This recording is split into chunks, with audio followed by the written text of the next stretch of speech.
South Africa 8வது match ரொம்ப அபூர்வமா போச்சுங்க. இந்தியா செம்மையா விளையாண்டாங்க. இந்தியாவுக்கு ஒரு விக்கெட் கூட விழல, அந்த அளவுக்கு செம்மையா விளையாண்டாங்க. சவுத் ஆப்பிரிக்காவுக்கு விக்கெட் விழுந்துச்சு. ஆனா அவங்க 4 தான் அடிச்சாங்க. பெரும்பாலும் சிங்கிள் தான் அவங்களால அடிக்க முடிஞ்சது. ஒரே ஒரு 6 மட்டும் அடிச்சாங்கன்னு நினைக்கிறேன். அவங்களால பெரும்பாலும் சிங்கிள்ஸ் மட்டும் தான் அட்டாக் பண்ண முடிஞ்சது. ஆனாலும் அதுலயே 60 ரன் வந்தாங்க சவுத் ஆப்பிரிக்கா. செம்மையான ஒரு ஒரு ஒரு மேட்சா இருந்துச்சு இந்த மேட்ச். இந்த மேட்ச் பொறுத்த வரைக்கும் இந்தியா ஜெயிப்பாங்களான்னு நினைச்சுட்டே இருந்தோம். இந்தியா ஈஸியா இந்த மேட்ச ஜெயிச்சிட்டாங்க. அவ்வளோ ஈஸியா ஜெயிச்சிட்டாங்க. ஃபர்ஸ்ட் ஓவர்ல 24, செகண்ட் ஓவர்ல 24, தேர்ட் ஓவர்லயே முடிச்சுட்டாங்க மேட்ச. 3வது ஓவர்லயே இந்த மேட்ச் முடிச்சுட்டாங்க. 3வது ஓவர்லயே செம்மையா இருந்துச்சு. அவ்வளோவா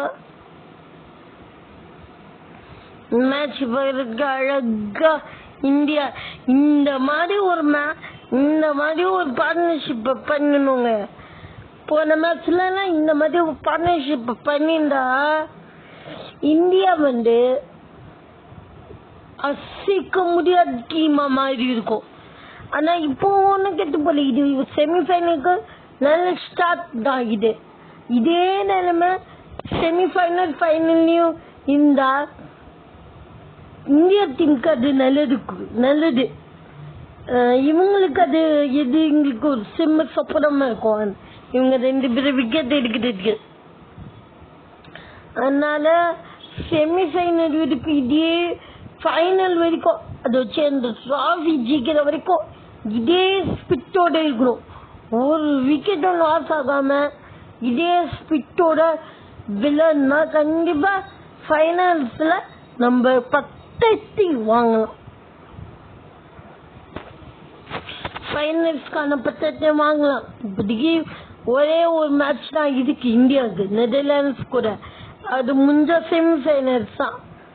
செமிஃபைனல்ஸும் இதே மாதிரி இருக்கணும். நெதர்லாண்ட்ஸ் கூட இதே மாதிரி இருந்தாலும் சந்தோஷம் தான். ஏன்னா அது இந்த 2 மேட்ச் செமிஃபைனலுக்கான ஒரு பிராக்டிஸ் மாதிரி இருக்கும் இந்தியாவுக்கு. அதனால செமிஃபைனல்ஸ் போறதுக்குள்ள இந்தியா நல்ல ப்ரிப்பரேஷன் ஆகணும். இன்னும் நல்ல ப்ரிப்பரேஷன் ஆகணும். சிக்ஸஸ் இன்னும் அடிக்கணும் பயங்கரமா. அதை வச்சு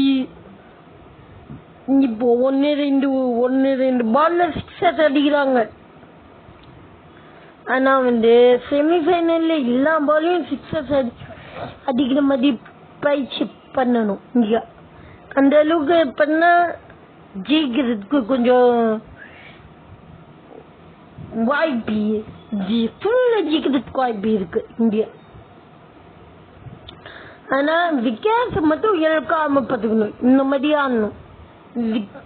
3 ஓவர்ல மேட்ச் எப்படி 0 விக்கெட் 10 விக்கெட் வித்தியாசத்துல ஜெயிச்சாங்களே அந்த மாதிரி ஆடணும் செமிஃபைனல் மேட்ச்ல.